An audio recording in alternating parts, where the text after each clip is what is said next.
The sound of bone meeting flesh echoed across the courtyard as the twins' years of martial arts training transformed them from victims to warriors, leaving their tormentors sprawled on the ground, and the stunned student body realizing they had gravely underestimated the two black girls they had relentlessly targeted. When Maya and Mia Turner transferred to Willow Creek Academy, an elite nearly all-white private high school, they knew it wouldn't be easy, but they never imagined what was waiting for them. From the moment they stepped through those polished gates, Blake Reynolds and his gang of bullies made it their mission to break them. The twins endured every insult, every shove, and every slur thrown their way, but when the bullying turned physical, the bullies left the twins with no choice. What the bullies didn't know was that Maya and Mia were black belts, trained by a father who taught them never to bow their heads to hatred.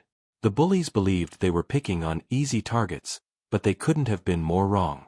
The sun stretched across the grounds of Willow Creek Academy, casting a warm but unforgiving light over the neat lawns and tall brick buildings that stood like silent guards over the students gathering in small groups. Everything about the place spoke of money and old traditions, from the perfectly trimmed hedges to the polished stone walkways, as if the school had been built not only for learning but to remind everyone who walked its paths exactly where they stood in the world. Maya and Mia Turner, moving side by side, felt that reminder heavy on their shoulders even before they reached the front steps. Their uniforms were perfect, their posture upright, and their faces held calm expressions, but beneath it all, they could feel the weight of every glance that followed them, every quiet word that slipped between the students they passed. They were used to stares. They were used to whispers.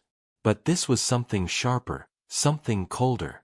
It wasn't curiosity, they could tell the difference. This was the kind of attention that came with judgment already made, with a line already drawn before they'd even had the chance to speak.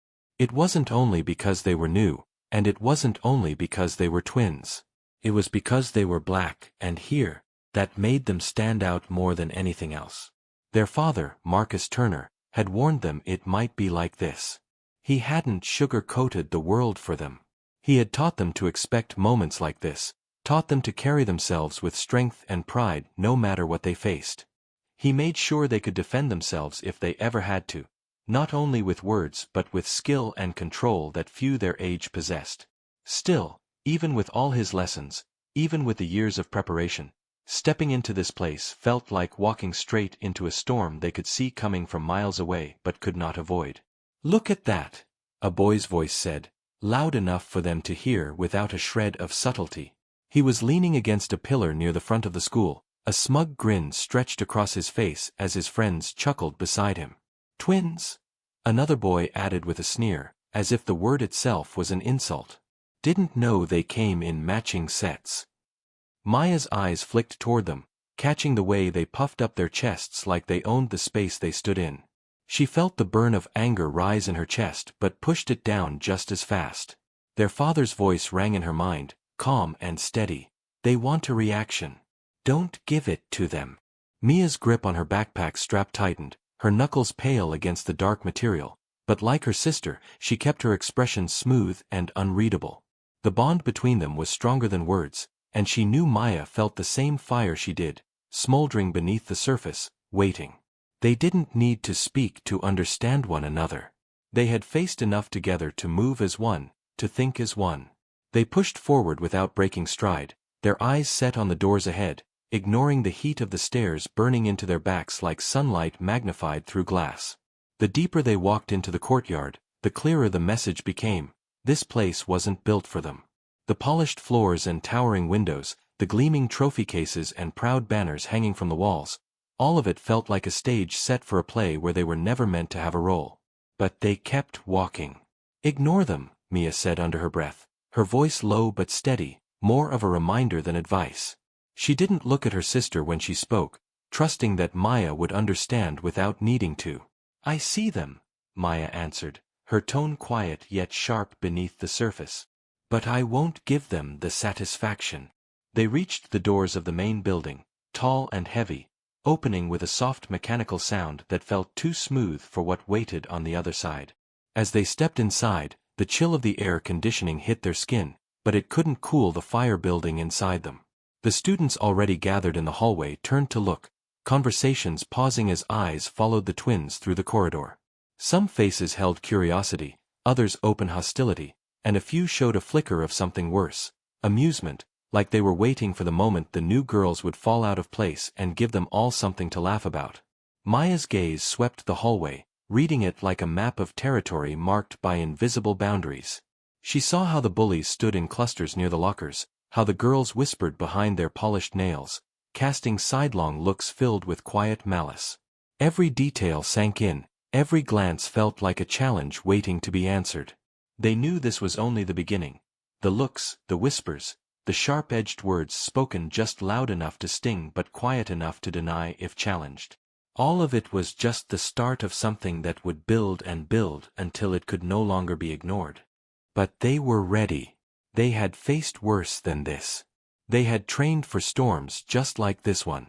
Though the sky over Willow Creek Academy seemed clear and calm, Maya and Mia could feel the pressure building in the air, the promise of thunder waiting just beyond the horizon.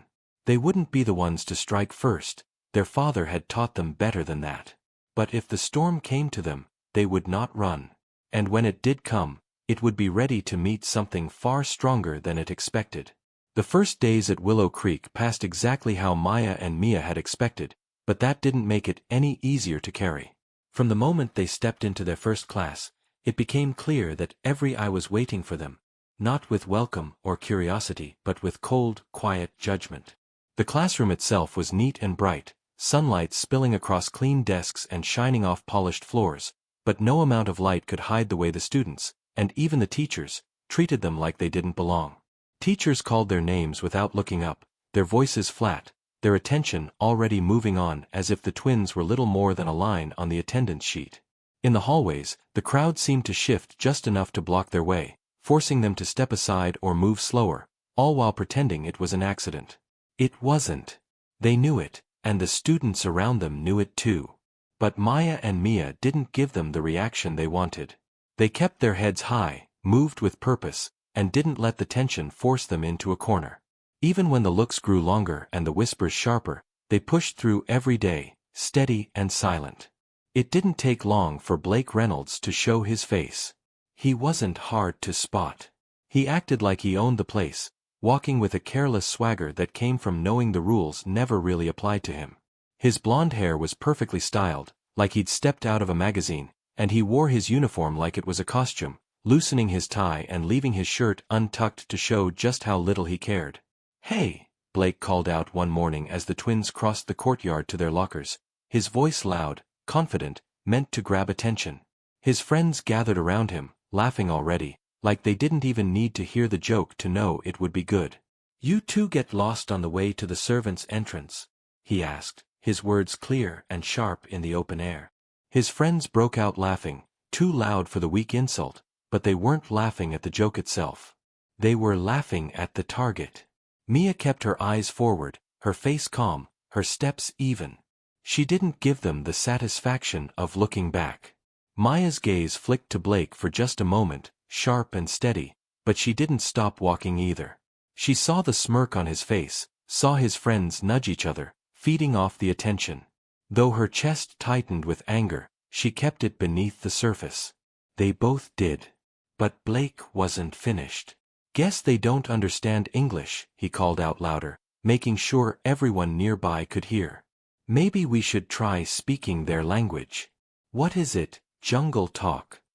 The laughter that followed was worse this time. It spread through the crowd, pulling more students in, even ones who hadn't paid attention before.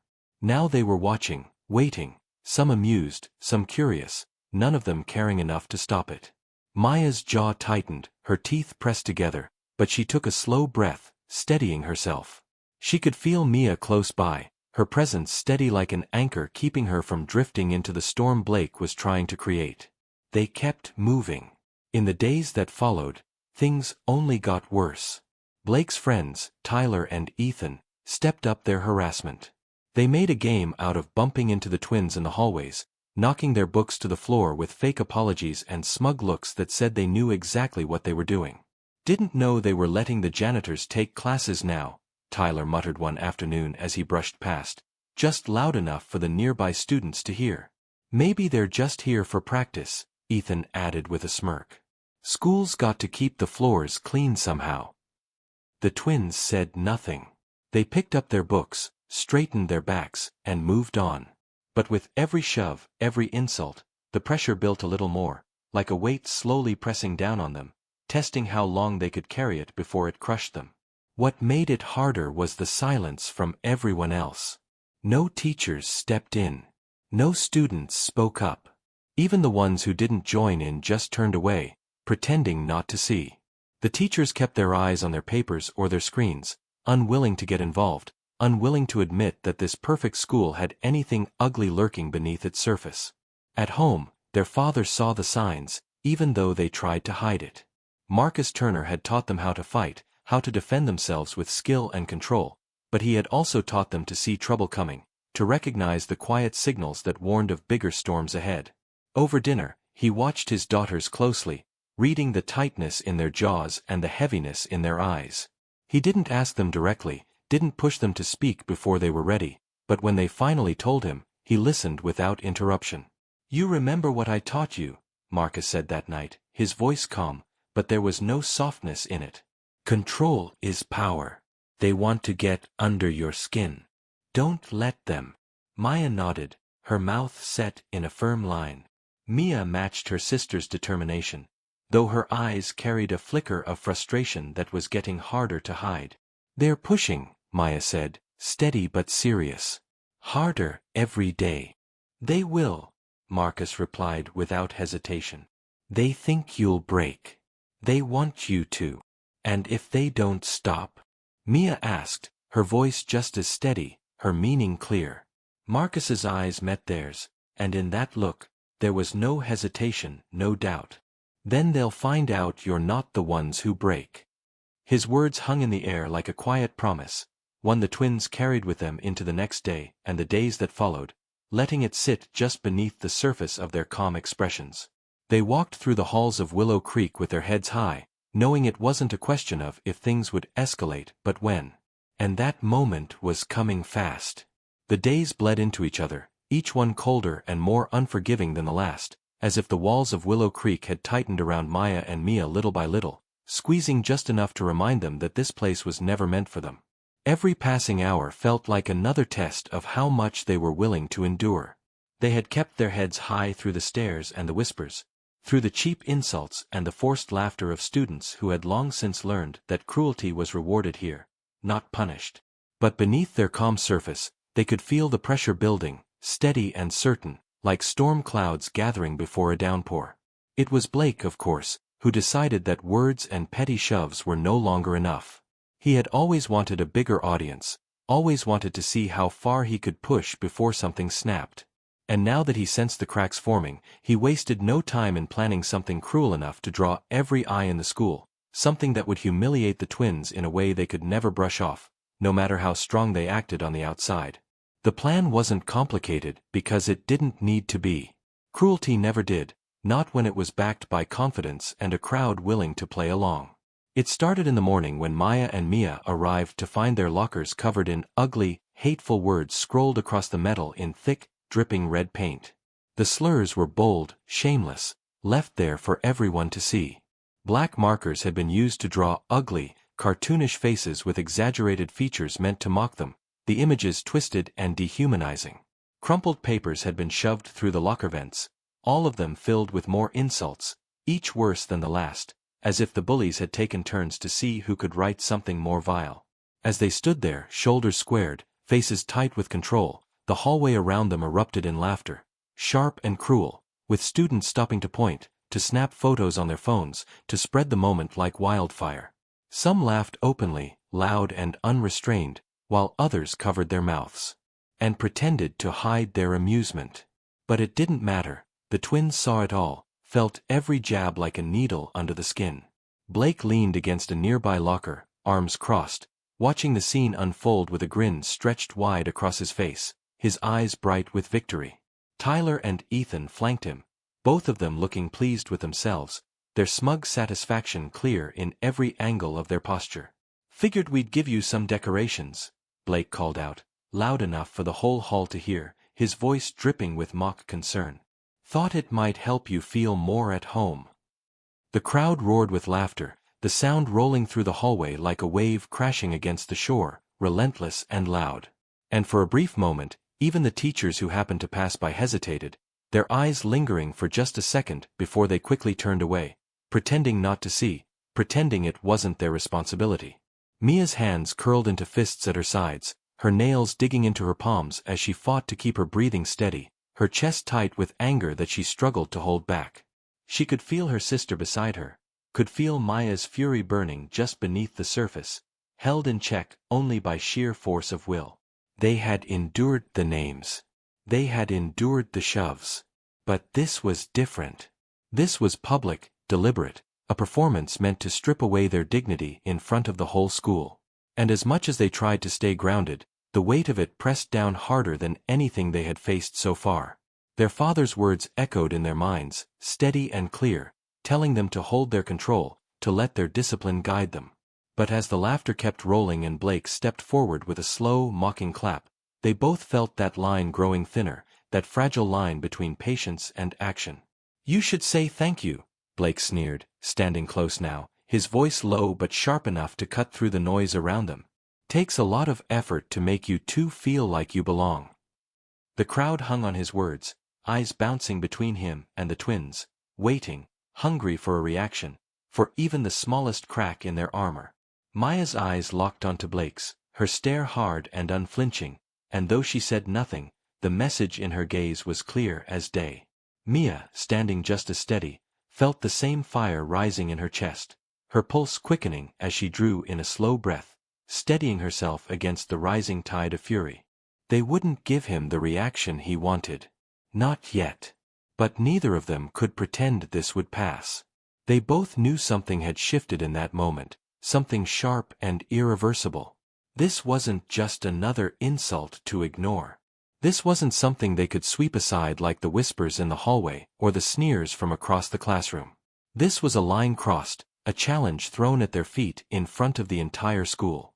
As they cleaned their lockers later, wiping away the paint with rough paper towels handed to them by the janitor who avoided their eyes and said nothing, Maya's voice broke the silence between them, low and certain, carrying a weight that had been building for far too long.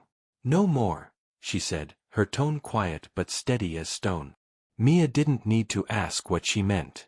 She felt the same thing burning inside her, the same final crack running through the patience they had worked so hard to hold on to. She nodded once, sharp and sure. "No more," she agreed. The decision wasn't made in anger alone. It came from a deeper place, from the understanding that survival wasn't always enough, that there were moments when standing still meant giving away pieces of yourself that you could never get back. The moment was coming. They could feel it, as clear as the air they breathed. Next time Blake and his crew stepped forward, they wouldn't walk away. They would fight, and they would fight like they had been taught from the very beginning. The air at Willow Creek had not softened since the cruel prank. If anything, it had grown heavier, like something hanging in the atmosphere that nobody could see but everyone could feel.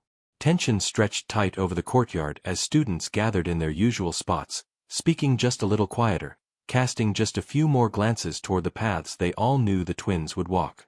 Maya and Mia, side by side as always, felt every eye watching them, every whisper that swirled in the air like smoke too thick to ignore. But they kept their pace steady, their heads held high, their eyes forward, yet fully aware of what waited for them just beyond the next turn. Blake Reynolds was already there, leaning against the sun-warmed stone wall with a look on his face that was a perfect mixture of boredom and cruelty, as if this moment was less about a decision and more about something he believed had already been decided. Tyler and Ethan stood on either side of him, their posture loose but their eyes sharp, waiting for their moment like wolves watching their prey step into reach. "There they are," Blake said, loud enough to pull the attention of every nearby student, the sound of his voice carrying across the courtyard like a flare shot into the sky, drawing a wider circle of onlookers who didn't even try to hide their curiosity. "Thought you two might have taken the hint and stayed home today." Maya's gaze, sharp and unblinking, found him immediately. She didn't stop walking, didn't flinch at the sound of his words, but there was no mistaking the way her eyes pinned him in place, steady and cold. "If that's what you were hoping," she answered smoothly, her tone even and clear for everyone to hear, "then you're even more pathetic than I thought." The crowd gave a low murmur, a ripple of surprise moving through the students as they caught the sharp edge of her words. Blake's smirk twitched at the corners, and for a moment, it faltered just enough to show the flash of annoyance beneath. "You've got a lot of nerve," Blake snapped, straightening from the wall and taking a step closer, closing the space between them with the casual confidence of someone who had never once expected to be challenged. "Talking like that, acting like you belong here." Mia shifted her stance, squaring her shoulders, her voice steady but carrying the weight of every insult they had swallowed, every cruel prank they had endured in silence until now. "We do belong here," she said firmly, her eyes locked on Blake without a trace of hesitation. "More than you ever will. You walk around like you own this place, but deep down, you know the truth. Without your little gang, you're just another coward hiding behind cheap jokes and weak friends." Her words struck deeper than she could have expected, cutting through the shallow armor Blake wore like a mask. The crowd responded with a louder stir, students glancing at each other, sensing the moment shifting, feeling the ground under this confrontation start to shake. Blake's jaw tightened, his eyes narrowing as he closed the gap between them further, standing so close now that Maya could see the flicker of uncertainty behind his glare, though he masked it quickly with rage. "Say that again," he challenged, his voice tight and brittle, like glass about to crack. "You heard her the first time," Maya replied calmly, her gaze never wavering. "You just don't like the truth when it's said to your face." Blake's chest rose sharply as he fought to hold onto his bravado, but the cracks were there for anyone to see. He turned his glare to the crowd, feeding off their attention, needing it to rebuild his confidence. "You think you're tough? You think you can stand there and run your mouths without paying for it?" "We don't think," Mia said, her tone sharpening just enough to cut through the noise around them. "We know." That was the final push Blake needed to abandon words altogether. His hand shot out without warning, slamming hard into Maya's shoulder, forcing her to step back under the sudden force, though she caught herself easily, her feet planting firm against the ground as if rooted there. The crowd's gasp rang loud and sharp, students drawing in their breath as the scene before them tipped from tension into open threat. Ethan, seizing the moment, stepped toward Mia, swatting her books from her arms with a cruel grin, sending pages scattering across the pavement in a messy sprawl that felt like an echo of the prank they had suffered days before. Tyler followed, shoving hard into Mia's shoulder, his voice dripping with mockery. "What now? You going to run to Daddy?" That was the line crossed, clear as day, bold and undeniable. Maya's eyes burned into Blake's, her voice calm but packed tight with the fire that had been building beneath her ribs for far too long. "No," she said, her breath steady, her words loud enough for all to hear. "We're done running." Without hesitation, she stepped forward, her movement fluid and controlled, and planted her palm against Blake's chest with a sharp, practiced force that sent him stumbling back, his eyes wide with surprise as the breath shot out of him. At her side, Mia moved just as smoothly, dropping low and sweeping Tyler's legs from beneath him with precision, sending him sprawling across the ground with a heavy thud that silenced his laughter in an instant.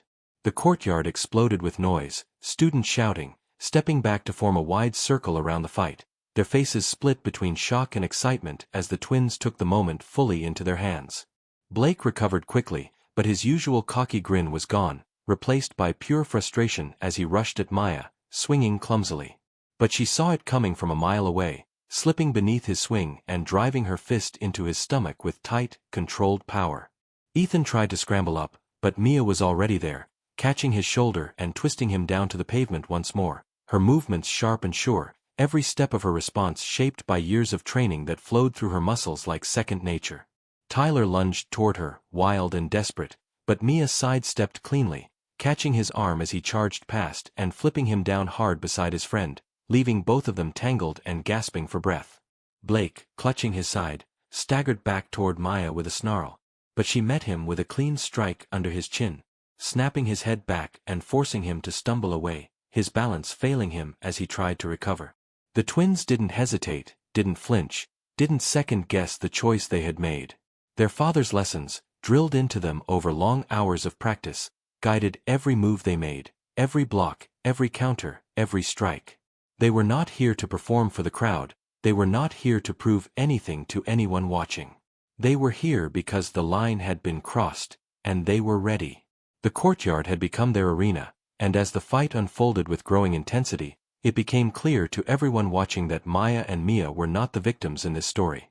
They were the reckoning. The courtyard, which had begun the day filled with lazy morning chatter and idle footsteps, now pulsed with energy so sharp and alive it felt as though every brick beneath their feet had begun to hum with it. The circle of students had stretched wider, voices rising in a mixture of shock and thrill as Maya and Mia moved like a storm finally unleashed, their bodies working in perfect sync, every strike and counter landing with precision shaped not by wild anger but by years of hard, patient training. Blake, forced back by the quick, punishing blows Maya delivered, tried to gather himself, but there was fear creeping into his eyes now, clear and unmistakable beneath the flush of his skin and the sweat starting to bead along his hairline. He had always believed himself untouchable, shielded by his numbers and his status, but none of that protected him now. Here, stripped of his usual smirking advantage, he stood face to face with someone who would not cower and would not yield. "You thought we'd just take it," Maya said, her breath controlled, her voice steady even as she dodged another wild swing and answered with a sharp elbow into Blake's ribs that made him grunt and stagger sideways. "You thought you could keep pushing until we broke." Her words cut as deep as her strikes, and Blake, still gasping for breath, found himself struggling not only against her fists but against the truth of her voice, loud enough for everyone watching to hear and feel down to their bones. Ethan, having scrambled to his feet, charged at Mia with a frustrated snarl, but she met him head-on, slipping beneath his swing and driving her palm into his sternum with enough force to send him crashing backward, his body folding over itself as he hit the ground hard, gasping for breath that refused to come. "You picked the wrong fight," Mia added, her tone sharp as steel as she watched Ethan writhe on the ground before her, her eyes never leaving him as she took a single measured step closer, making it clear that she would not give him the chance to rise again so easily. Tyler, desperate to turn the tide, grabbed a broken piece of wood from the ground, something that had fallen loose from one of the benches, gripping it in both hands as he rushed toward Mia with reckless force. But she saw him coming as if in slow motion, her senses sharpened by adrenaline and discipline, her body already moving to intercept. She sidestepped his charge with smooth precision, her hand snapping out to catch his wrist in a firm, unbreakable grip, twisting sharply to disarm him and send the makeshift weapon clattering harmlessly to the ground. With the same motion, she spun, driving her elbow into the side of his face and sending him crashing to his knees, dazed and defeated. "Cheap shots won't save you now," she said, her words low but clear, carrying across the circle of watching students who had fallen into a breathless silence, their earlier amusement replaced with something closer to awe and fear. Blake, furious and embarrassed, lunged at Maya once more, his fists swinging wild and sloppy, driven by panic rather than skill. But Maya was already a step ahead, weaving under his attack and catching his wrist in a tight grip, twisting it sharply as she stepped into him and drove her knee into his stomach with brutal force. His breath exploded from his lungs in a choked sound as he collapsed to the ground, clutching his ribs. "You've had every chance to walk away," Maya said firmly, not just to Blake but to every single person watching, her voice carrying the weight of everything she and her sister had endured up to this point. "But you kept coming." She let go of his wrist, letting him drop fully to the pavement, his body folding over itself as he struggled to breathe, his face contorted with a mixture of pain and disbelief. Mia stood beside her sister now, her chest rising and falling with deep, controlled breaths, the two of them side by side once more, just as they had been when they walked into this school, only now the ground beneath their feet felt different, as if they had claimed it for themselves through sheer force of will. The crowd around them, once eager for spectacle, now stood in uneasy silence, the realization settling heavily over them that this was no ordinary fight, no simple exchange of blows between schoolyard rivals. This was something deeper, something final, a storm that had been building for far too long and had finally broken free. "Maybe now you'll learn," Mia said, her voice cutting through the thick, charged air, "that we're not the ones you can push around." As if driven by stubborn pride alone, Ethan tried once more to rise, but Mia was there before he could fully lift himself, planting her foot firmly on his chest and pressing him back down to the ground with undeniable authority. He grunted in frustration, trapped beneath the weight of his own arrogance and her unwavering strength. "Stay down," she warned him, not as a threat but as a fact, as unshakable as the ground beneath them. Maya's eyes swept the courtyard, meeting the gaze of every student brave enough to hold it, her expression steady and unyielding. She didn't need to speak the words aloud because they were written clearly across her face. This ends here, and it ends now. But even as the twins stood victorious over the bullies who had tormented them for weeks, they knew this was not the true end of the battle. They could feel it in the way the crowd shifted uncomfortably, in the way teachers had yet to arrive, in the way whispers were already starting to rise, filled with twisted versions of what had just happened. They knew there would be consequences, that victory came with its own cost. But they did not regret their choice, not for a single moment, because for the first time since they had stepped onto this campus, they had made it clear to everyone watching that they were not to be underestimated, not to be toyed with, not to be humiliated without facing the price. The twins stood tall, their breath steady, their eyes unblinking as they watched the defeated boys writhe on the ground. The fight might have ended for now, but the storm had only just begun. The aftermath of the fight did not unfold in chaos as one might have expected, but rather in a strange, stretched silence that seemed to pull at the corners of every moment, drawing out the weight of what had just happened until it felt heavy enough to press down on every person who had witnessed it. Even as the bullies lay groaning on the pavement, clutching at bruised ribs and nursing their wounded pride, the crowd that had once cheered for their cruelty now stood frozen, their earlier hunger for spectacle replaced by a cautious, almost guilty quiet. No teacher had arrived during the fight. Not a single adult had stepped in to stop what had unfolded in plain sight. But now, as though summoned by the heavy air left behind, they began to trickle onto the scene, their expressions tight with confusion and concern, though none of them could feign true surprise. Deep down, they had all seen this coming, or at least they had sensed the inevitability of something breaking beneath the surface of the polished school walls. And now that it had, they could no longer pretend ignorance. Enough, came the sharp voice of Mr. Sullivan, the assistant principal, as he pushed through the circle of students, his eyes scanning the scene with a look that landed somewhere between outrage and relief that he had arrived only after the violence had ended. His gaze swept from the injured boys sprawled across the courtyard to the twins standing tall at the center of it all, their breathing controlled, their posture strong, their faces set with an unflinching calm that made it impossible to pretend they were anything other than the victors. "What is going on here?" Sullivan demanded, though the question hung in the air more as a formality than genuine inquiry, because it was clear from the scene before him exactly what had unfolded. Before Maya or Mia could answer, Blake coughed painfully and forced himself to speak through gritted teeth.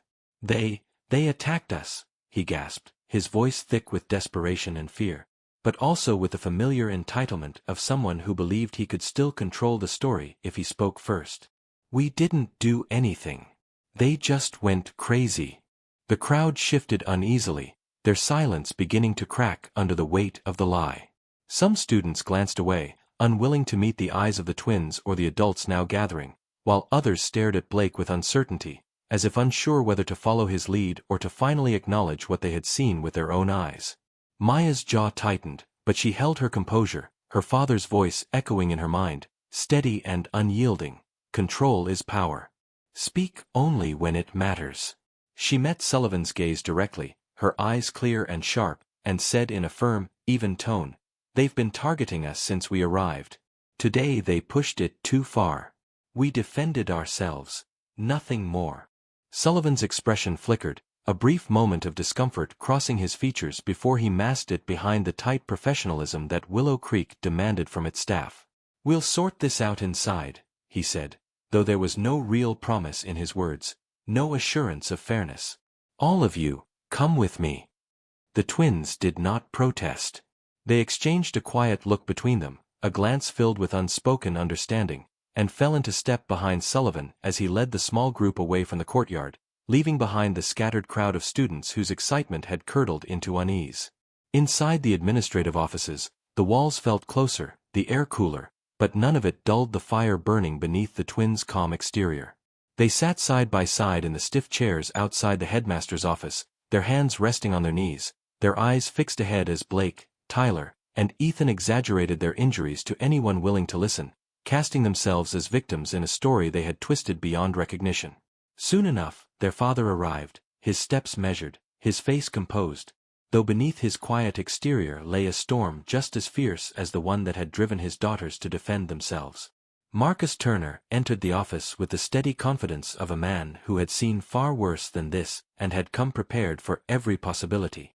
His eyes moved to his daughters first, checking them not just for injury but for steadiness of spirit, and when they met his gaze, strong and unbroken, a flicker of pride passed between them. He turned then to the headmaster, a man named Harrison, whose suit was as crisp as his expression was pinched, as though he had been forced to step away from something far more important than the well-being of his students. "We will be conducting a full investigation," Harrison said, his tone clipped, his hands folded neatly in front of him on the polished desk. "But in the meantime, I'm afraid both of your daughters will be suspended until we can review the facts." Marcus's voice, when it came, was calm but carried the weight of stone. "My daughters were defending themselves. That much is clear." He paused briefly. "But I expected as much from this place." Harrison's eyes narrowed at the quiet accusation in Marcus's words, but he said nothing to deny it, offering only a thin, tight-lipped nod. Blake's parents arrived not long after, and the air in the room thickened at once. Veronica Reynolds swept into the office like she owned it, her sharp heels clicking against the floor, her eyes burning with fury masked behind a thin veil of practiced concern. Her husband, Richard, followed close behind, his broad frame stiff with anger, his jaw set tight as he shot a glare toward Marcus and the twins. "This is unacceptable," Veronica snapped before anyone could speak. "Our son has been assaulted." She paused for dramatic effect. "And you're telling me these girls, these violent girls, are simply being suspended? They should be expelled. Arrested." Her voice rose with each word, and though Harrison attempted to soothe her with vague promises of further action, it was clear Veronica Reynolds would not be satisfied until the twins were punished beyond reason. Marcus's gaze never left her, his eyes steady and unreadable, but his daughters could feel the tension in him, not wild or uncontrolled, but the same controlled force he had taught them to carry. He watched her rage burn like dry kindling, feeding itself on lies and arrogance, and he let her speak her fury until her words ran thin. "This isn't over," Veronica hissed finally, her eyes narrowing to sharp points as she turned her glare fully on Marcus, as if daring him to respond. "No," Marcus replied evenly, his voice low and calm. "It's not." The weight of his words hung heavy in the room, not as a threat spoken in haste but as a promise forged in certainty. As the twins rose from their chairs, their suspension papers handed to them with cold efficiency, they held their heads high, their posture unbroken, their eyes clear. The fight in the courtyard had ended, but a new fight had begun, one that would not be settled with fists alone. And as they stepped out of the office, their father walking between them, they understood with perfect clarity that whatever came next, they would face it together. The house stood quiet beneath the late afternoon sky, the soft hum of distant traffic and the rustling of leaves in the breeze offering a calm that felt almost too still, as if the storm that had started in the halls of Willow Creek had chased them home but for a brief moment lingered just beyond the horizon, waiting for the right moment to break through. Inside, the air was heavier than usual, not with fear or regret, but with the weight of understanding that what had unfolded at school was not the end of the trouble. They had known it would follow them. They had known the Reynolds would not let it rest. Marcus sat at the kitchen table, his posture relaxed but never careless, his eyes fixed on the open window that overlooked the quiet street, as if he could already see what was coming long before it arrived. His daughters sat across from him, the three of them gathered not in silence but in shared readiness, their bond thicker than blood, reinforced by everything they had endured and everything they had fought for that day. "You knew they'd come here," Maya said, her voice steady, not asking a question but stating a fact they all understood without needing to say it out loud. Her father gave a single small nod, his eyes still watching the street, his mind already walking the steps ahead of him. "People like them," Marcus replied, his tone calm, his words even. "They don't accept losses quietly. They tell themselves they're entitled to win, no matter the truth. And when they lose, they bring the fight to your doorstep, thinking they'll find you unprepared." Mia's gaze flicked toward the window, her hands resting flat on the table, her fingers loose but ready, her mind turning over her father's words with the same precision she applied to every move she had made in the courtyard. They think we're finished because we walked away, she said, her tone low but sharp, but they've never understood what strength really looks like. Before Marcus could answer, the sound of tires crunching against gravel carried through the air, clear and sharp as a warning bell.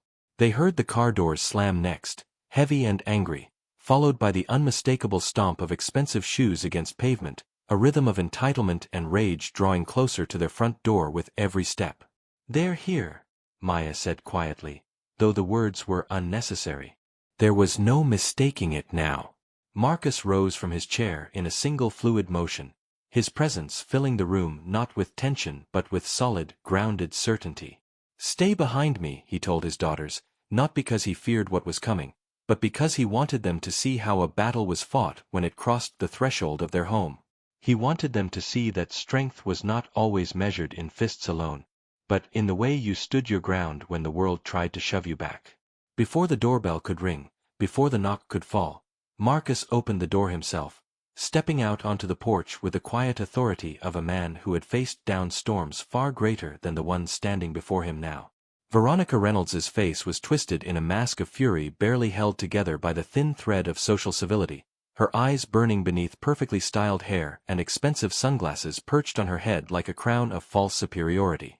Richard Reynolds stood beside her, his broad frame stiff with barely contained anger, his jaw tight as his fists flexed at his sides, the veins in his neck standing out like cords stretched too tight. "You think you can get away with this?"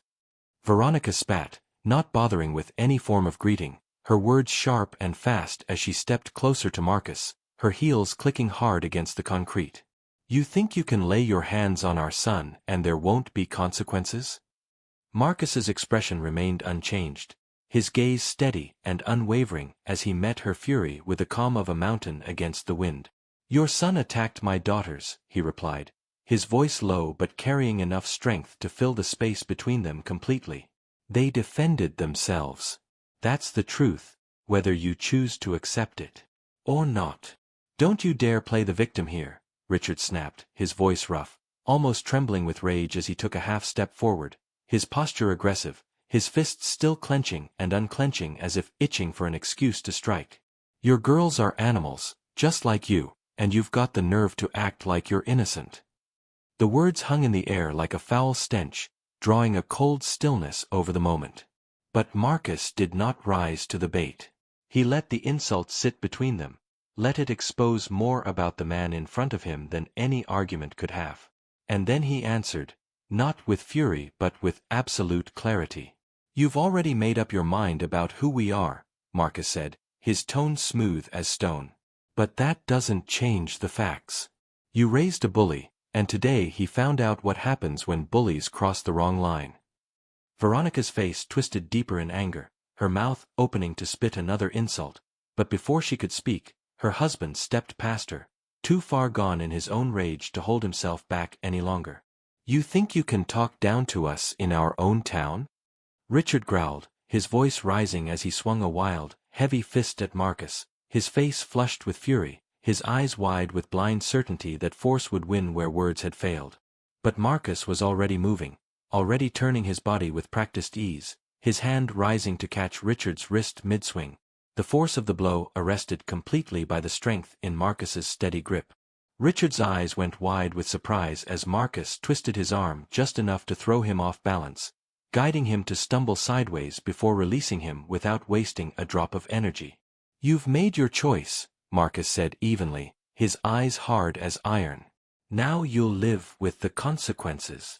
But Richard, too angry and too foolish to see reason, charged again, this time with both hands raised in a clumsy attempt to wrestle Marcus down, as if brute strength could overpower years of discipline and skill.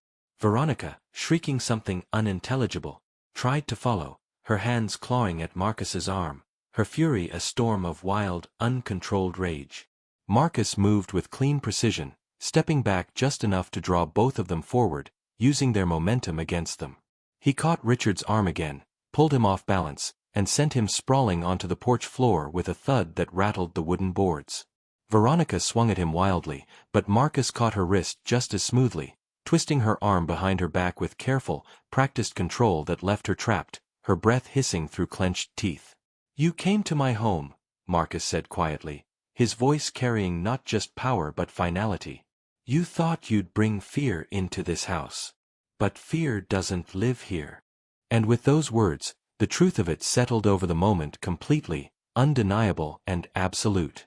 For a moment, there was a frozen stillness on the porch, the kind of moment that feels stretched so thin it could snap with the smallest touch. The Reynolds trapped between fury and fear, Marcus holding Veronica firmly in place while Richard scrambled awkwardly to push himself up from the wooden boards beneath him, his pride more battered than his body, but his eyes still full of blind rage that refused to let him see the futility of what he was doing.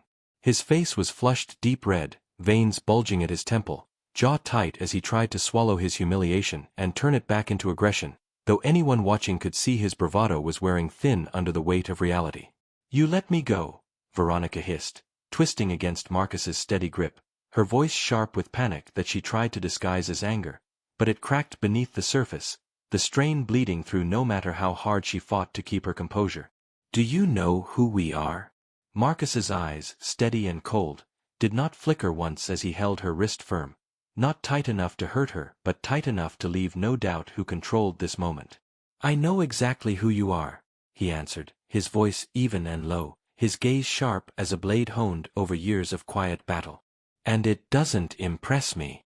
Richard, now back on his feet, charged again without thinking, his movements sloppy with anger, his body lunging forward in a way that revealed he had never truly learned to fight, only to dominate with brute force and the assumption that no one would ever push back. But Marcus had seen this kind of man before, too many times to count, and he sidestepped Richard's charge with ease, pivoting smoothly and using his opponent's momentum to drive him straight into the porch railing, the wood creaking under the weight of the impact. You think this is over? Richard barked, even as he staggered back, trying to catch his breath, spitting his words through gritted teeth like they might carry some weight now that his fists had failed him. You're finished. You and your girls. All of you. Marcus's reply was calm, stripped of all fury because it needed none, only the clean, undeniable truth. No, he said, stepping toward Richard with the quiet power of a man who had nothing to prove and everything to protect. You are. Richard threw another punch, wild and desperate, but Marcus caught his arm once more, locking it tight in his grasp before twisting him around and slamming him down onto the porch floor, flat on his back, the breath knocked from his lungs in a hard gasp that left him sputtering beneath Marcus's shadow. Veronica screamed, her panic no longer hidden as she tried to tear herself free, clawing at Marcus's arm with shaking hands. But her movements were erratic, full of fear that had finally risen to the surface now that she saw her husband laid low. Marcus released her wrist, not because she had forced him to, but because he no longer needed to hold her. Her strength was gone, drained out of her in the blink of an eye as she stumbled back, her chest heaving with frantic breaths. The twins stood just inside the doorway, their eyes locked on the scene unfolding before them, their faces carved with quiet focus, not fear. They watched their father handle the Reynolds not with wild aggression but with controlled precision, every movement a lesson they had seen in practice but now witnessed fully alive, a living example of the discipline he had spent their lives teaching them. This is what they always do, Marcus said, loud enough for both the Reynolds and his daughters to hear, his words steady and strong as he stepped over Richard's groaning form. They think they can walk into our space, into our lives, and break us with threats and violence. But they forget, we don't fold. We stand. Veronica's eyes darted toward her husband, who lay struggling to breathe, and then back to Marcus, her lips parting as though she meant to speak, to spit another threat or excuse, but no words came. Her breath stuttered in her chest, her rage swallowed whole by the weight of her own helplessness. Call the police, she shrieked at last, her voice cracking under the strain of her panic. Call them.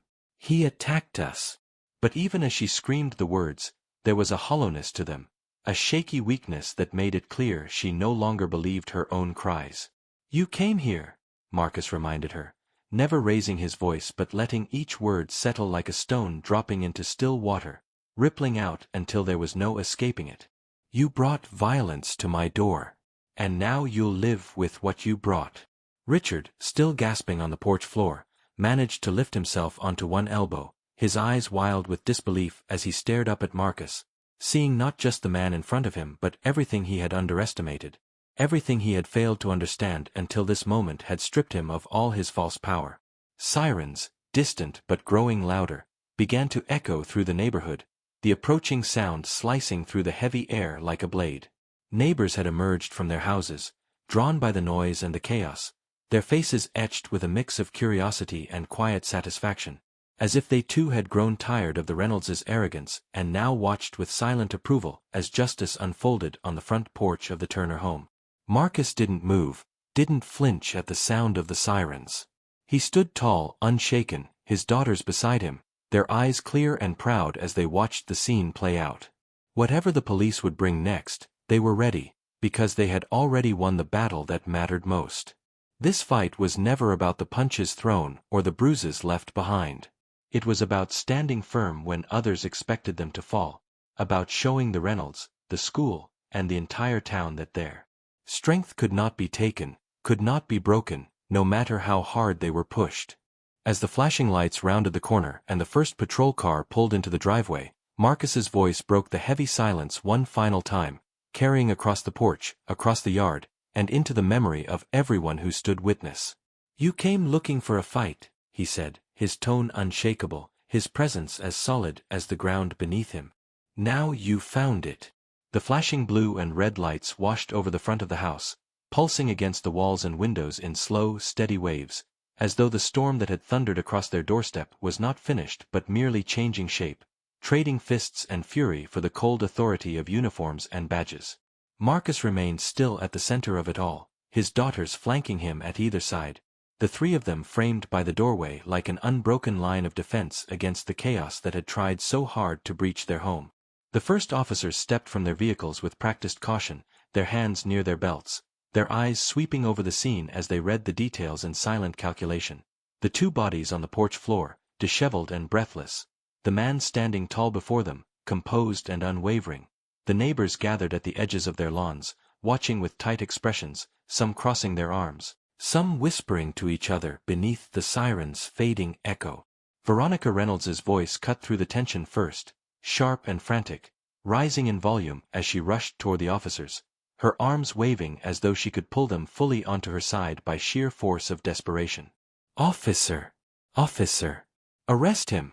she demanded, pointing an accusatory finger at Marcus, her face flushed with anger and something deeper beneath it, fear, raw and poorly hidden behind her rage. "He attacked us. We were defending ourselves, and he assaulted us in our own community." Her words tumbled over each other in a rush, growing more breathless with each accusation. But the lead officer, a man whose badge read Keller, did not react with immediate acceptance. He held up a steady hand, his eyes scanning not just Veronica but the whole scene, reading it with the quiet experience of someone who had seen enough of life's messes to know that truth rarely lived on the surface. "Ma'am," Officer Keller said, keeping his tone measured and professional, "I need you to step back and take a breath. We're going to sort this out, but I need to hear from everyone, and I'll start by speaking to the homeowner." Veronica opened her mouth to protest, but something in Keller's steady gaze stopped her short. She let out a sharp breath, her chest rising and falling as she stepped back beside Richard, who still lay groaning on the porch floor, holding his ribs with one arm as though the pain in his body could somehow lend more truth to his words when his turn came to speak. Officer Keller approached Marcus next, his eyes cautious but not hostile, his tone neutral. "Sir, can you tell me what happened here?" Marcus met the officer's gaze directly, his posture steady, his voice calm, and even as he spoke.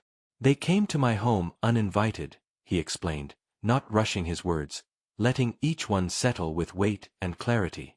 "They came angry about an incident at the school involving our children.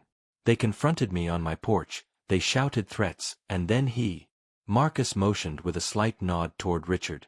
"Threw the first punch. I defended myself and my family." "And your daughters?" Keller asked, his eyes flicking toward Maya and Mia, who stood silent but strong beside their father. "They witnessed everything," Marcus replied without hesitation, his tone firm. "They did not engage. They stayed inside, just as I instructed them to." Keller gave a small nod, his gaze thoughtful, weighing Marcus's words against the scene laid out before him. He turned next to Veronica and Richard, his notepad in hand, ready to hear their side, though it was clear from the quiet tightness of his expression that he had already begun to piece together the truth. Veronica launched into her version of the story with the same breathless desperation she had shown earlier, weaving lies with practiced ease, painting herself and her husband as victims of an unprovoked assault, their words dripping with entitlement as they cast Marcus in the role of aggressor. But her performance faltered beneath the steady gaze of Officer Keller, who made no move to interrupt but whose eyes darkened with quiet skepticism the longer she spoke. "And you claim you were defending yourselves?" Keller asked once she finished, his tone carefully neutral but edged with the weight of doubt. "We came here to talk," Veronica insisted, her voice rising again, but the cracks were clear now, her composure fraying at the edges as she struggled to maintain her narrative. "He attacked us." Keller's eyes narrowed slightly, and then, as if sensing that the words alone were not enough to unravel the truth, he turned to the growing cluster of neighbors standing at the edges of their yards, some holding their phones, others speaking quietly among themselves. "I'm going to need witness statements," Keller called out, his voice carrying across the lawn with quiet authority. "Anyone who saw what happened, step forward." There was a long beat of silence, heavy and uncertain. And then, slowly, as though spurred by a shared sense of justice that had waited too long for its moment, a neighbor stepped forward from across the street, an older man with a lined face and sharp eyes that missed nothing. He cleared his throat and spoke loud enough for everyone to hear. "I saw the whole thing," he said, his voice firm. "They came here shouting from the moment they stepped out of their car. The man threw the first punch. The homeowner never moved until they forced his hand." Another neighbor followed, then another, their voices weaving together to form a clearer picture, a chorus of truth that cut through Veronica's lies like sunlight through fog. Each account confirmed what Marcus had already said, their words steady, their memories sharp.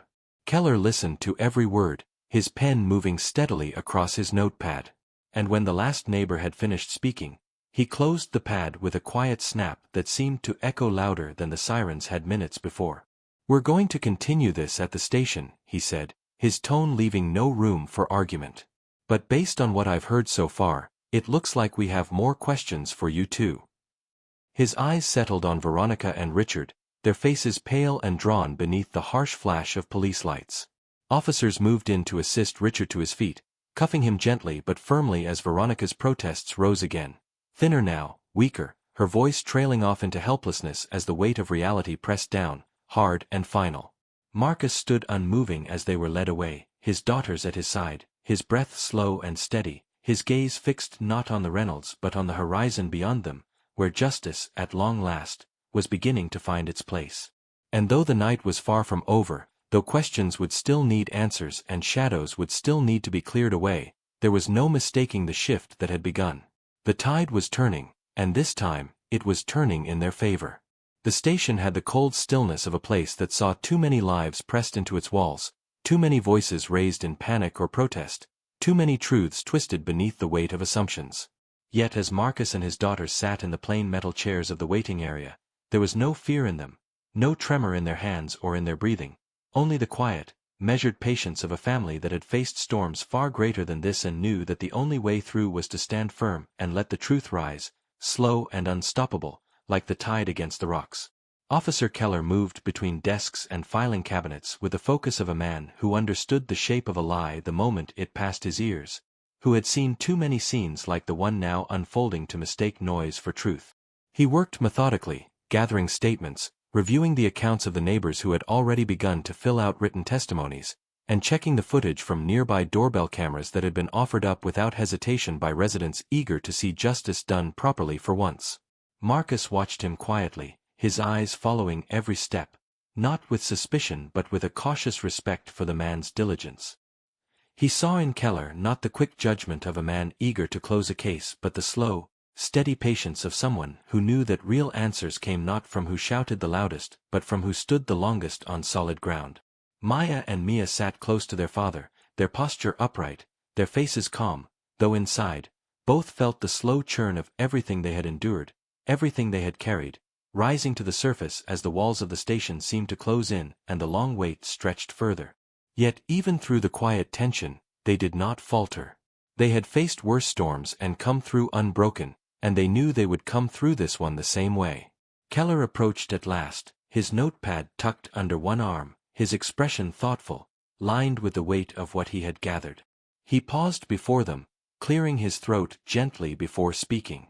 "Mr. Turner," he began, his voice careful but firm, "I've reviewed the neighbor statements and security footage, and it's clear you didn't start the confrontation.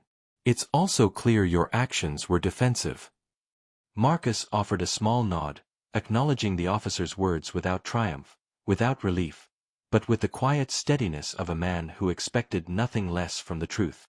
Keller continued, shifting his weight slightly as he glanced at his notes.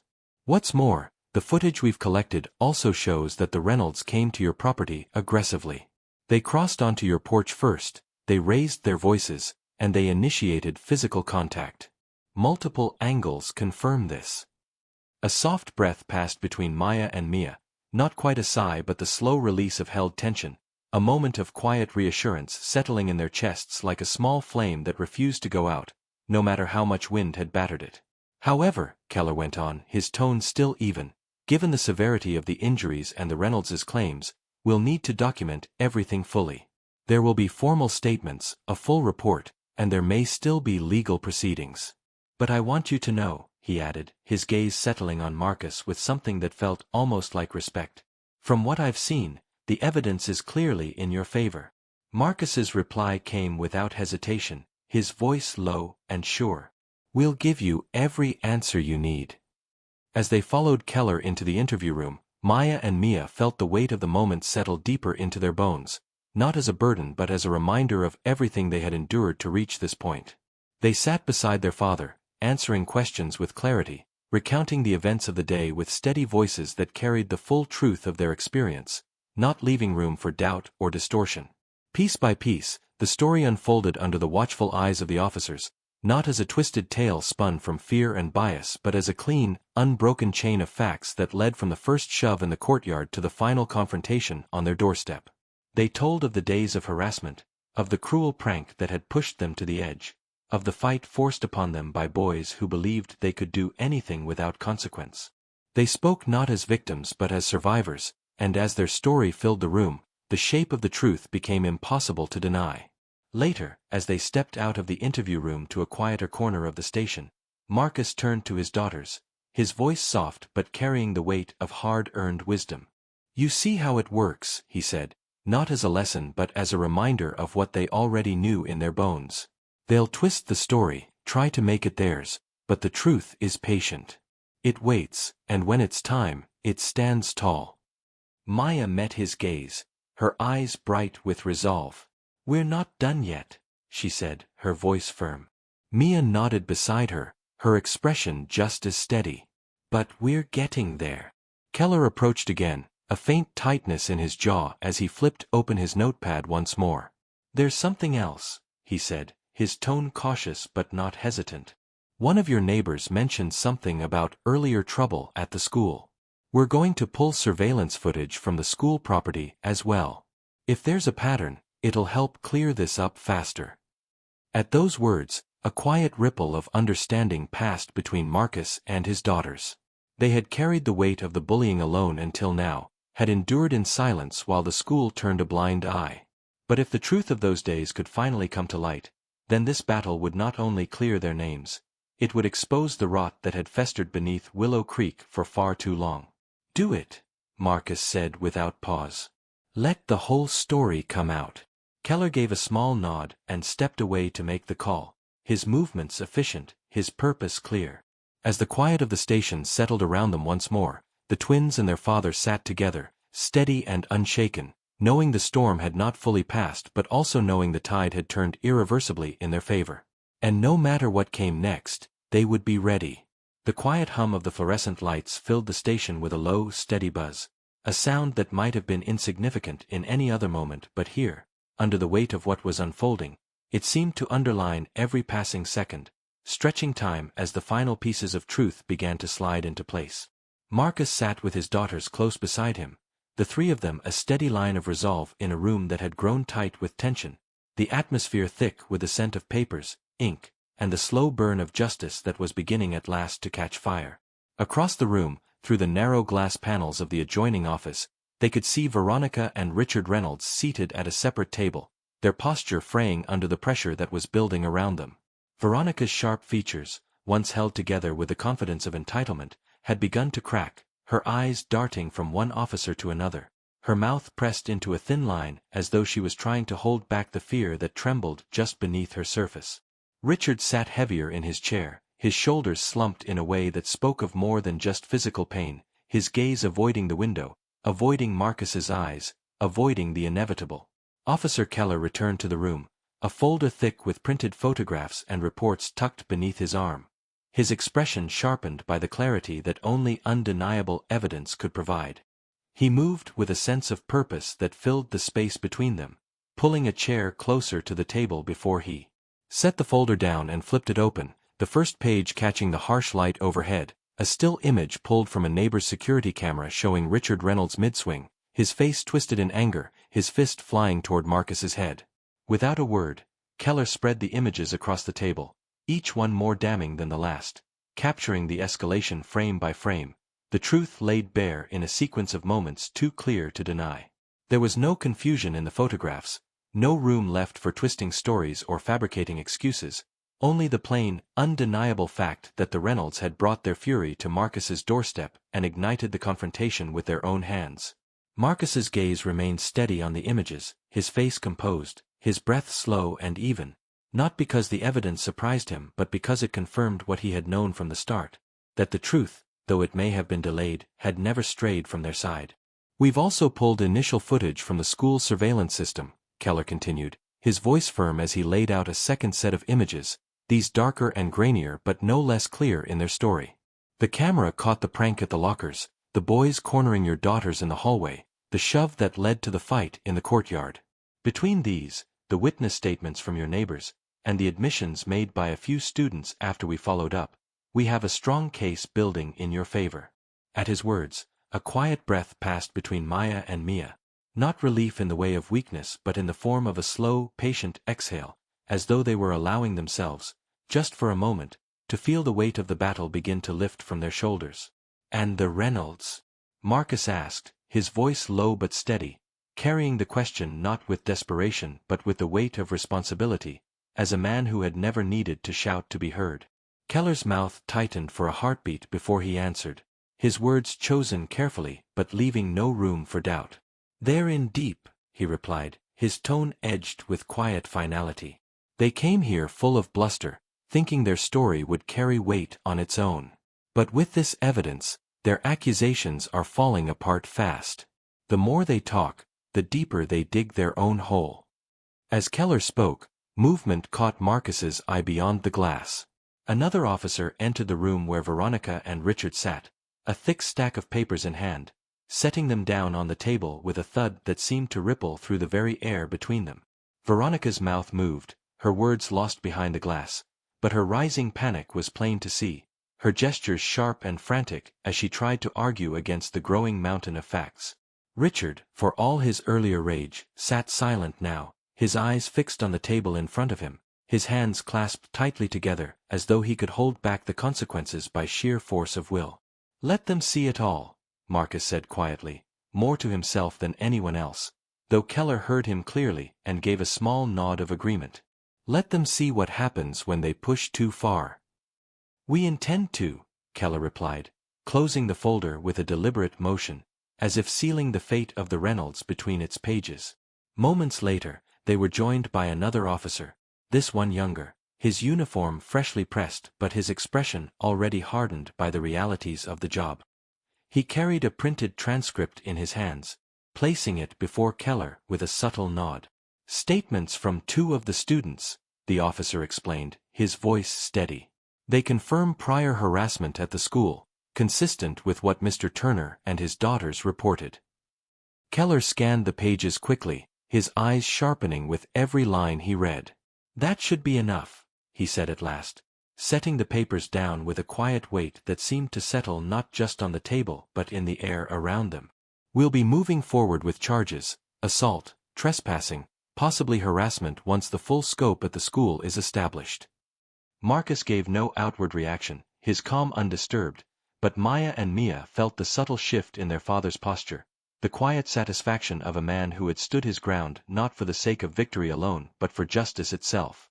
Veronica's voice, sharp even behind the glass, rose once more, a desperate sound with none of its earlier confidence. Richard's shoulders sagged further, his head lowering as if he could no longer bear the weight of the truth pressing down upon him from every side. Officer Keller turned back to Marcus and his daughters, his expression settling into something almost respectful. "You've handled yourselves well," he said simply. "This won't be easy, and it's not finished yet, but you did the right thing." Marcus inclined his head once, a gesture of acknowledgement rather than gratitude, for he had never fought for approval, only for what was right. As the officers moved to process the Reynolds, leading them from the interview room with firm, unyielding steps, the Turner family remained seated, their eyes steady, their hearts aligned in quiet unity. The tide had not just turned, it had begun to sweep away the lies, exposing the truth beneath. And though the fight had yet to reach its final conclusion, they could see the end on the horizon, as sure and steady as the rising sun. And when that moment came, they would meet it together. The station held its breath beneath the weight of everything that had come to light, as if the very walls, the air itself, had grown heavy with the truth finally forced into the open, too real and too solid to be denied or reshaped by the hands of those who had once believed themselves untouchable. Marcus, seated between his daughters, remained unmoving, his gaze steady as he watched the officers carry out their work, their motions no longer hurried or uncertain but deliberate, shaped by the clarity of evidence that had built brick by brick into an unbreakable wall around the Reynolds' crumbling defense. Across the room, through the narrow strip of glass that separated the main floor from the smaller holding area, Veronica paced like a caged animal, her hands twisting in tight fists at her sides, her eyes wild as they searched for something, some gap in the wall, some thread to pull loose that might unravel the case closing fast around her. But there was nothing left for her to grasp, no more lies to spin that hadn't already tangled into knots too tight to escape. Richard, once loud and certain, now sat slumped in his chair, his elbows resting heavily on his knees, his head bowed low beneath the weight of failure. His eyes, dull and lost, stared at the floor as though the answers he sought might appear there if only he stared hard enough. But he found nothing except the hollow echo of his own choices staring back at him. Officer Keller stood at the center of it all, his posture firm, his expression sharpened by the finality of the moment. He flipped through the last of the statements and recordings gathered in the hours since the Reynolds had been brought in, his mind running through the full story laid bare before him. Neighbors' testimonies clear and consistent, camera footage from multiple angles painting an undeniable picture, student witnesses at the school filling in every gap that might have been left behind. He turned to Marcus, his voice carrying the weight of everything they had endured to reach this point. "We've completed our preliminary findings," Keller began, his tone steady and without hesitation. "The charges against you and your daughters will be dropped immediately. The evidence leaves no room for any other decision." Maya and Mia shared a glance, a silent moment of understanding passing between them, not of surprise, for they had always known their truth would prevail, but of quiet vindication, the kind that does not shout in triumph but settles deep in the chest, steady and certain. Marcus inclined his head slightly, his composure unshaken, though behind his calm exterior, there was the faintest shift, a release of the tension he had carried for his daughters, for his family, every moment of this battle weighing on him more heavily than he would ever let show. "And the Reynolds?" Marcus asked, not because he needed the answer but because it mattered that the words were spoken plainly, out loud, for all to hear. Keller's gaze hardened as he responded. "They will face charges," he confirmed, unfolding each count with quiet precision, as though placing stones on a scale. "Assault, harassment, trespassing, and obstruction. Their actions at the school and here at your home are well documented. They won't be talking their way out of this." As if to underline the statement, another officer stepped into the holding area, unlocking the door with a sharp twist of the key and motioning to Veronica and Richard to rise. Veronica's protests, sharp and rising in panic, fell flat against the steady commands of the officers, her words reduced to noise beneath the full weight of the law that now pressed down upon her. "You have no right," she cried, her voice cracking beneath the strain. but the officer guiding her offered no response, only the silent firmness of duty done without bias. Richard, drained of fight, rose slowly, his shoulders slumped as the cuffs clicked into place around his wrists, his gaze flicking to Marcus for just a breath of a moment before falling away, unable to hold the eyes of the man he had underestimated so badly. The twins watched in silence, not gloating, not cheering, but with a deep, quiet satisfaction that grew from knowing they had stood firm against the storm and refused to be broken. They had answered hate not with fear but with courage. They had answered violence not with surrender but with strength that came from years of discipline and from the unshakable bond they shared with their father and with each other. As the Reynolds were led from the room, their departure heavy with finality, Officer Keller turned back to the family with a softer edge to his voice. "You've done well," he said, pausing as though weighing his words before adding. "You held your ground with honor. That matters more than you know." Marcus gave no answer, needing none, his steady gaze following the Reynolds until they disappeared through the exit, swallowed by the system they had thought would protect them but which had instead revealed their true nature to the world. The station began to settle after that, the frantic energy of the day cooling into a calmer rhythm as officers filed reports and finalized the necessary paperwork. Keller assured Marcus that the official exoneration documents would follow within the hour and that the school, too, would be notified of the findings, though Marcus already knew that battle was one he would gladly see through to the end. Maya and Mia, though weary from the long hours of questioning and waiting, sat poised and unbowed, their eyes sharp, their shoulders squared as they prepared to leave the station behind, knowing full well that while this chapter had closed, the lessons they had carved into their spirits would never fade. As the three of them stood together, their silhouettes framed against the dimming light filtering through the station's windows, there was a quiet power in their unity, an unspoken promise that no matter what came next, they would meet it not as victims of someone else's story but as the authors of their own. They had fought, they had endured, and they had won. The morning sun stretched across the front of Willow Creek Academy, casting long beams of light over the familiar paths and polished brick buildings. But today the light seemed sharper, clearer, as though the air itself had been washed clean after a long bitter storm. The courtyard, once the stage for silent stares and loud, cruel whispers, now held a different kind of weight, not heavy with menace but filled with the quiet buzz of change, the kind that moves through a place not in loud shouts but in the restless, nervous energy of those who know the ground beneath their feet has shifted. Word had spread faster than anyone could have expected, carried not by rumor but by the undeniable facts that had emerged in the wake of the Reynolds' arrest and the damning evidence laid bare for all to see. Students who had once laughed along with Blake and his friends now gathered in cautious clusters, their voices lower, their eyes more careful as they glanced toward the entrance where the twins were expected to return. Teachers who had turned away from the harassment, who had chosen silence over intervention, now carried a stiffness in their movements, a quiet shame etched into their faces as they prepared for the inevitable reckoning. Inside the administrative office, Headmaster Harrison stood with his shoulders drawn tight beneath the weight of everything that had come crashing down upon his institution. He held in his hands the official reports delivered by the police department, reports that left no room for doubt or delay. His gaze drifted over the names listed beneath the bold, clear charges: Blake Reynolds, Tyler Carver, Ethan Larson, and beside them, the final, inescapable recommendation: expulsion, effective immediately. Across from him sat Marcus Turner, calm and composed, his posture as steady as it had been in the station, his eyes unwavering as they met the headmaster's with quiet authority. Beside him, Maya and Mia sat poised, their uniforms crisp, their faces set with the strength of those who had weathered the storm and emerged not just standing but unbowed. "The board met early this morning," Harrison began, his voice carrying the tightness of a man forced to confront his own failures. "In light of the investigation's findings and the overwhelming evidence of harassment and assault against your daughters, the suspension has been rescinded, effective immediately. They will return to their classes today." He paused, clearing his throat as he shifted uncomfortably in his chair, his fingers tightening over the edge of the papers. "Furthermore, the students responsible for the harassment and the attack have been expelled permanently." There was a beat of silence, not because it was needed but because it felt right to let the words hang in the air, to let them settle fully before moving forward.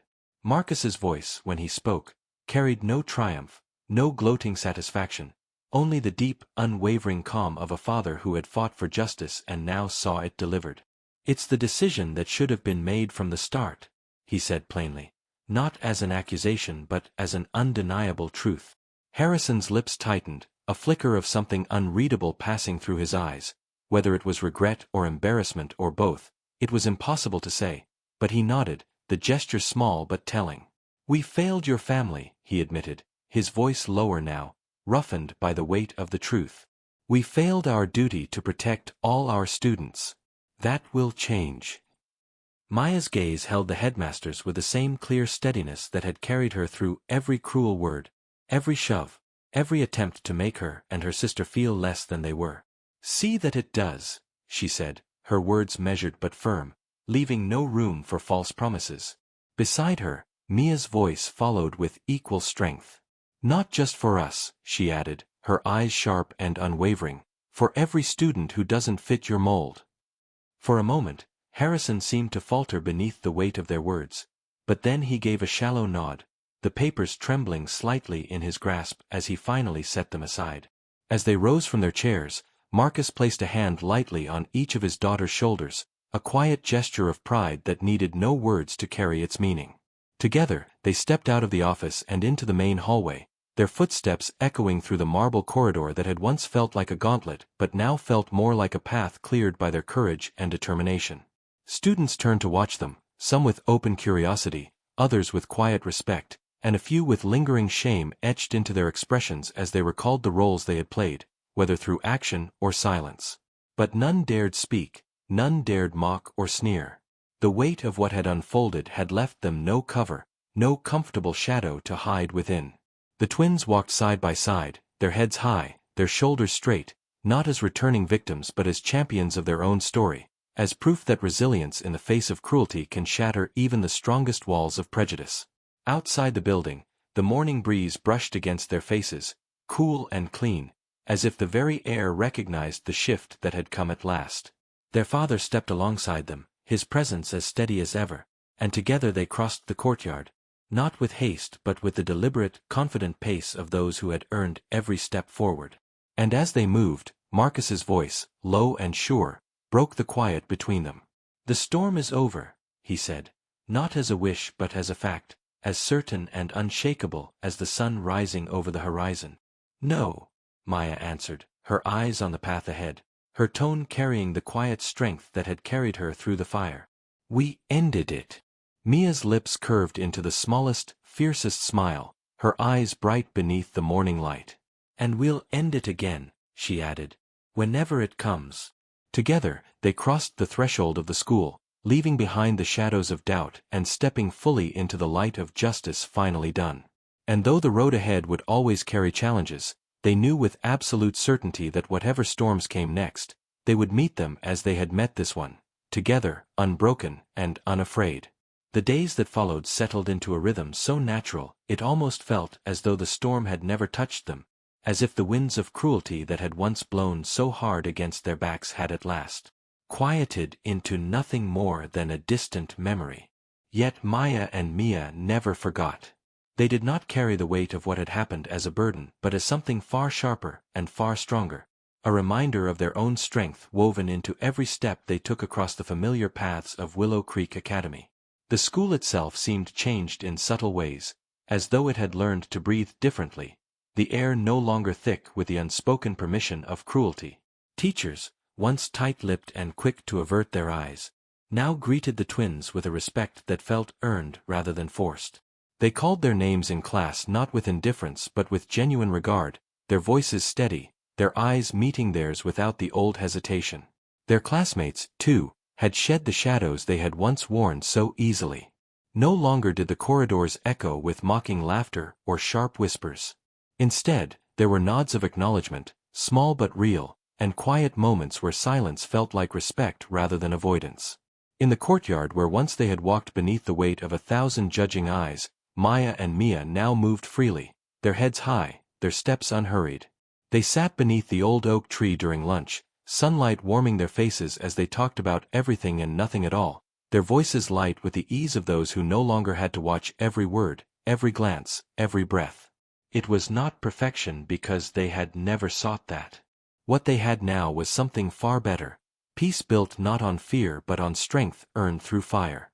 They knew that the battle they had fought had not only freed them but had shifted something permanent in the very bones of the school itself, a quiet but unbreakable change that would endure long after the memory of the Reynolds faded. Their father's words stayed with them, not as distant echoes but as living truths carried close to their hearts. "Stand your ground," he had told them time and again, and they had done exactly that. Not just for themselves but for every student who walked those same halls now and would walk them in the future. As the afternoon sun dipped lower, casting long shadows across the green lawn, the twins sat side by side, their laughter rising easy and unforced, their eyes bright with the simple joy of a day well lived. They had not just survived Willow Creek Academy, they had claimed it. And as they looked out over the grounds at the place that had once tried to shrink them into silence, they saw only the wide-open horizon of the life they had built with their own hands, their own courage, their own unshakable bond. They had won, and they would keep on winning, every single day. I hope you enjoyed that story. Please share it with your friends and subscribe so that you do not miss out on the next one. In the meantime, I have hand-picked 2 stories for you that I think you will enjoy. Have a great day.